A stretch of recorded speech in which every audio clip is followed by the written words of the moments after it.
નમસ્કાર કલમયુદ્ધ સમાચારની સાથે હું છું આપની સાથે પાયલ બામભણિયા। તો જોઈએ આજના મહત્વના સમાચારમાં। મહુવા જગદંબા ગ્રુપ દ્વારા જનસમાજને ઉપયોગી સાબિત થાય તે રીતે દ્વિદિવસીય ત્રિવિધ કાર્યક્રમનું આયોજન કરવામાં આવ્યું હતું।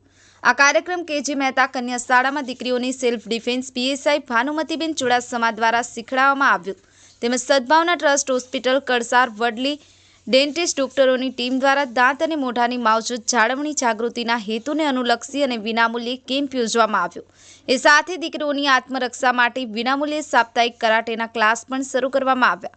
આ તમામ કાર્યક્રમોની સંપૂર્ણ જવાબદારી સ્વીકારતા જગદંબા ગ્રુપના પ્રમુખ શ્રી મીનાબેન સાંકળિયા, મેનેજિંગ કરતા પત્રકાર નીતિશ ગોસ્વામી તેમજ ગ્રુપના બહેનોશ્રીઓ વીણાબેન વાજા, નમ્રતાબેન વાજા, શિલ્પાબેન ગોહિલ, હિનાબેન પરમાર, સોનલબેન મકવાણા, કાજલબેન મકવાણા, સંગીતાબેન સાંકળિયા, જાગૃતિબેન જોશી, દીપ્તિબેન બારૈયાએ સંભાળી હતી।